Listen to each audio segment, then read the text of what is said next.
नमस्कार। मैं Shalya Prakash Varnwal Hindustan board of computer education के कंप्यूटर क्लास में आप सभी शिक्षकों, डायरेक्टर सर एवं HBC के सभी छात्र एवं छात्राओं का हार्दिक हार्दिक स्वागत करता हूं, अभिनंदन करता हूं। साथियों, आज हम आपको एक नए program MS Excel, Microsoft Office Excel के बारे में बतलाने जा रहे हैं, जो आपको बेहद इंटरेस्टिंग है और सभी प्रकार के डाटाबेस इसमें आसानी से कलेक्ट किए जा सकते हैं। आइए आज हम आप सभी को माइक्रोसॉफ्ट ऑफिस एक्सेल के बारे में बतलाते हैं। सबसे पहले तो आखिर MS एक्सेल है क्या? आइए आपको बतलाते हैं माइक्रोसॉफ्ट ऑफिस एक्सेल क्या है। So what is Excel? इसका अगर सीधी भाषा में जवाब दिया जाए तो एक्सेल एक प्रकार का स्प्रेडशीट प्रोग्राम है, जिसके अंतर्गत आप रो और कॉलम की सहायता से आप विशाल से विशाल डाटाबेस को आसानी से बना सकते हैं। देखिए, हम इसका एक डेफिनेशन लिखे हैं व्हाट इज एक्सेल का। इसका आंसर है it is recognise as the leading ESS का पूरा नाम होता है electronic spreadsheet. It is recognise as the leading ESS type general purpose application software.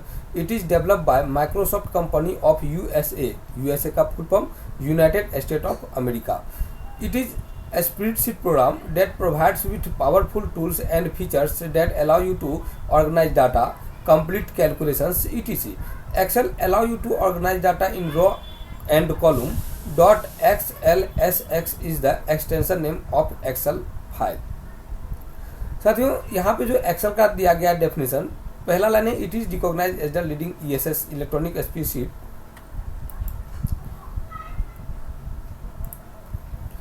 तो ESS जो होता है ना, वो इलेक्ट्रॉनिक स्पेस यानी पूरे डाटाबेस को एक सीट से कैच करके रखता है, जो एक दूसरे को जोड़े रहता है और उसी के अकॉर्डिंग सारा काम डाटा कैलकुलेशंस का कंप्लीट किया जाता है। तो MS एक्सेल एक ESS टाइप का प्रोग्राम है जो जनरल पर्पस एप्लीकेशन सॉफ्टवेयर के अकॉर्डिंग आता है, जिसे आप माइक्रोसॉफ्ट ऑफिस के CD कैसेट के माध्यम से आसानी से अपने कंप्यूटर में इंस्टॉल कर सकते हैं। इस सॉफ्टवेयर का प्रयोग माइक्रोसॉफ्ट कंपनी के द्वारा USA में किया गया, यूनाइटेड स्टेट ऑफ अमेरिका। इसका खास प्रयोग आप किसी भी तरह के डाटाबेस को बनाने में, किसी भी तरह के जोड़ घटाव जैसे कैलकुलेशंस को कंप्लीट करने में, या किसी भी तरह के कहिए स्कूल डाटाबेस है, या किसी भी तरह का कंपनी का एम्प्लॉय डाटाबेस है, या किसी भी तरह का दुकान का बिल हो गया, ये सब आसानी तरीके से आप एक्सेल प्रोग्राम में बना सकते हैं। एक्सेल प्रोग्राम का एक्सटेंशन नेम होता है, जब आप एक्सेल प्रोग्राम में फाइल को सेव करते हैं तो एक्सेल प्रोग्राम का एक्सटेंशन नेम .xlsx होता है। यानी आप नाम सेव करेंगे मोहन के नाम से एक्सेल में, तो वह सेव करेगा मोहन .xlsx। ये एक्सेल प्रोग्राम का फाइल का नाम का एक्सटेंशन नेम है। आइए हम इसे स्टार्ट करते हैं। कैसे स्टार्ट करेंगे उसको देखते हैं। हम विंडोज़ के साथ R बटन दबाएंगे और यहाँ पे टाइप करेंगे एक्सेल, EXCEL, एक्सेल लिख के, और जैसे ही हम यहाँ ओके बटन पर क्लिक करेंगे हमारे सामने एक्सेल प्रोग्राम ओपन हो जाएगा। दूसरा तरीका है, हम स्टार्ट बटन पर क्लिक करेंगे, ऑल प्रोग्राम में जाएंगे, माइक्रोसॉफ्ट ऑफिस पे क्लिक करेंगे और यहाँ देखेंगे माइक्रोसॉफ्ट एक्सेल हमारे सामने दिया हुआ है। इस तरह से आपका एक्सेल प्रोग्राम आपके सामने में ओपन हो जाएगा। अब देखिए, आपको हम रो और कॉलम के बारे में बतलाए थे, तो देखिए इसको हम लोग कॉलम कहते हैं। कॉलम को ABCD से इंडिकेट किया जाता है। कॉलम को किससे इंडिकेट करते हैं? ABCD से हम कॉलम को इंडिकेट कर सकते हैं। और रो है आपका, ये जो लाइनिंग आप देख रहे हैं लंबा, ये पूरा रो कहलाता है। इसको हम लोग 1 2 3 4 से इंडिकेट करते हैं। थोड़ा सा देख लीजिए, ये आपका 1 2 3 4 जो देख रहे हैं ये मेरा रो है, और ये जो आप ABCD देख रहे हैं ये हमारा कॉलम है। एक्सेल में जो पेज होता है उस पेज को हम लोग शीट बोलते हैं। एक्सेल के पेज को हम लोग शीट बोलते हैं और एक्सेल के फाइल को हम लोग बुक बोलते हैं। एक्सेल के पेज को शीट बोला जाता है और एक्सेल के फाइल को बुक बोला जाता है। एक्सेल में काम करने के लिए हमें रो और कॉलम की आवश्यकता पड़ती है। ये रो हो गया, ये कॉलम हो गया, और रो और कॉलम को मिला करके एक बॉक्स बनता है जिसे हम लोग सेल कहते हैं। यानी ये एक सेल हुआ, दूसरा सेल, इस तरह से अलग अलग सेल है ये, और सभी सेल का अपना अपना नाम होता है।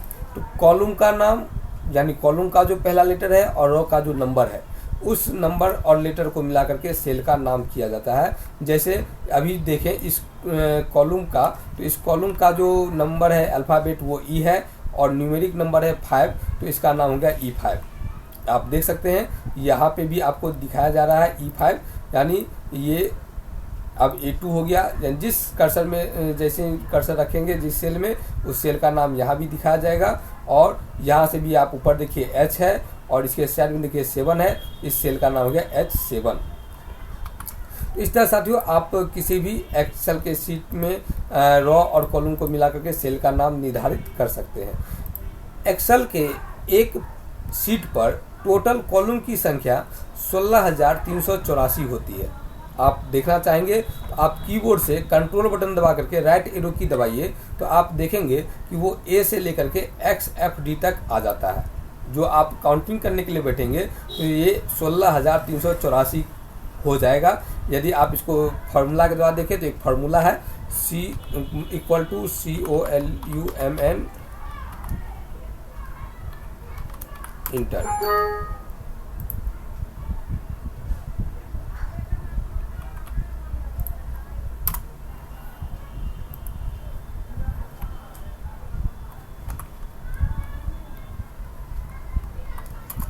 देखिए 16,381। इस तरह से आप देख सकते हैं कि यहाँ पे जितने भी कॉलम्स हैं तो ये सारे कॉलम 16,381 आप यहाँ देख रहे हैं। हालांकि इसमें थोड़ा कम है, लेटेस्ट वर्जन में 384 आया हुआ है। तो चलिए देखते हैं। और रॉ की संख्या की बात करें तो रॉ आपका कंट्रोल के साथ डाउन एरो की दबाइएगा तो यहाँ पे दिखाया जाएगा 10,48,576 जो आपका टोटल रॉ है। देख सकते हैं 10,48,576 ये आपका टोटल रॉ की संख्या है।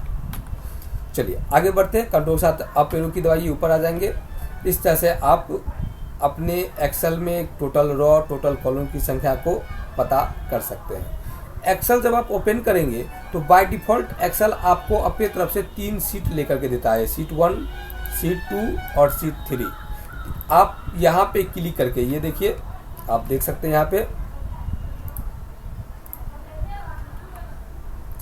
ये शीट 1 है, ये शीट 2 है और ये शीट 3 है। आपका टोटल शीट के अकॉर्डिंग काम होता है।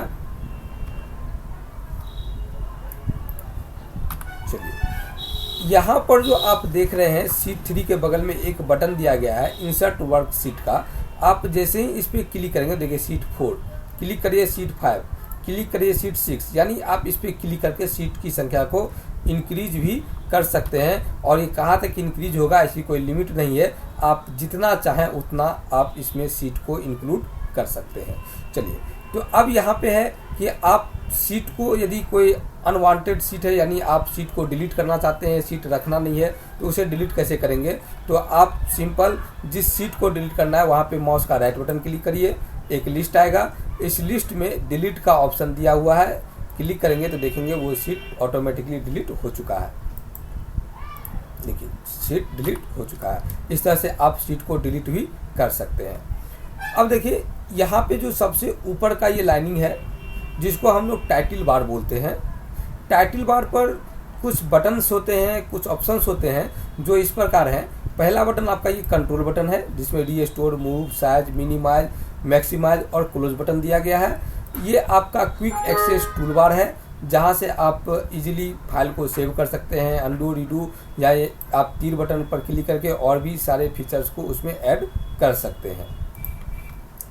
यहाँ पे आपका सबसे पहले फाइल का नाम दिखाया जा रहा है जो बुक 1 है। आप फाइल को जब सेव कर देंगे तो जो फाइल सेव जिस नाम से करेंगे वो नाम यहाँ पे आ जाएगा।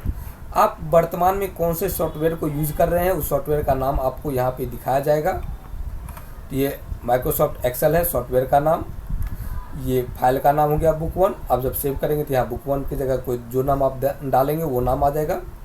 ये आपका मिनिमाइज बटन है, ये आपका रीस्टोर बटन है और ये आपका क्लोज बटन है। इस तरह ये सारे बटन आपको टाइटल बार पर देखने को मिल जाएंगे।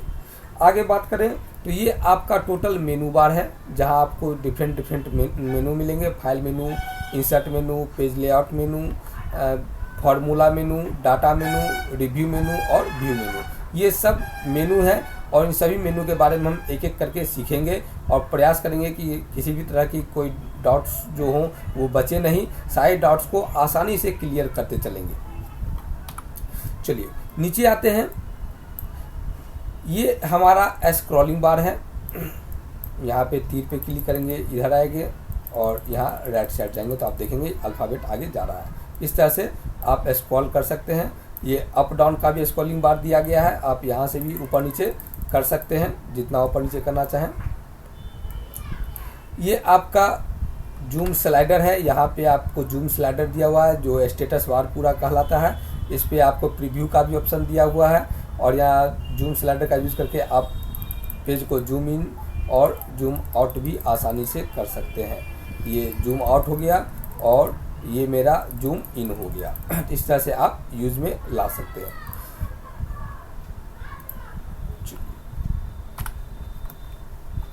हम चाहें तो सीट के नाम को चेंज भी कर सकते हैं। नाम को चेंज करने के लिए सीट 1 पे जाएंगे, माउस का राइट बटन क्लिक करेंगे और राइट बटन क्लिक करने के साथ ही हमारे सामने एक लिस्ट आएगा। इसमें हमको रीनेम का ऑप्शन मिलेगा। रीनेम बटन पर जैसे ही क्लिक करेंगे यहाँ पे देखिए ब्लैक कलर हो जाएगा, इसको हम कीबोर्ड से कट कर देंगे और जो नाम हम डालना चाहें सीट का वो नाम हम यहाँ पे लिख देंगे। अब देखेंगे यहाँ पे अब सीट 1 से हट करके HBCE नाम आ गया है। आप सीट के टैब के कलर को चेंज भी कर सकते हैं। माउस का राइट बटन क्लिक करेंगे, यहाँ पे टैब कलर दिया गया है, आपको जो कलर यहाँ से पसंद हो उस कलर पे क्लिक करिए, आप देखेंगे उसका कलर भी चेंज यहाँ पे हो चुका है। इस तरह से आप किसी भी सीट का कलर आसानी से चेंज कर सकते हैं। देखिए सीट हाइड भी हो गया, आप देखिए सीट 2 हाइड हो चुका है। लाने के लिए यहाँ राइट बटन क्लिक करेंगे, अनहाइड पे जाएंगे, देखिए यहाँ सीट 2 दिख रहा है और यहाँ ओके कर देंगे, सीट हमारा अनहाइड हो जाएगा। इस तरह से आप सीट को हाइड अनहाइड भी कर सकते हैं। तो साथियों ये था हमारा MS एक्सेल का इंट्रोडक्शन, जिसमें हम आपको लगभग इंट्रोडक्शन से संबंधित सारे ऑप्शंस को बता चुके हैं। अब हम एक एक करके नेक्स्ट वीडियो से सीखने का पूरा प्रयास करेंगे। एक्सेल के सारे कार्य प्रणाली को देखेंगे और इसे हर तरीके से समझने का प्रयास करेंगे और यहाँ किस किस प्रकार के काम होंगे उन सारे कामों को एक एक करके वीडियो में हम समझाते जाएंगे और आप लोग भी समझने का पूरा प्रयास करिएगा। हमें इस आशाओं और अपेक्षाओं के साथ कि आप बेहतर तरीके से सीखें, हम प्रयासरत रहेंगे कि आप भी अच्छा से सीखें और हम भी आपको बेहतर से बेहतर लेटेस्ट एजुकेशन देने का प्रयास करेंगे। तो आज हम यहीं तक रखते हैं, हमें दीजिए इजाज़त। तब तक के लिए धन्यवाद, नमस्कार। मस्त रहिए, बुलंद रहिए और हमेशा स्वस्थ रहिए।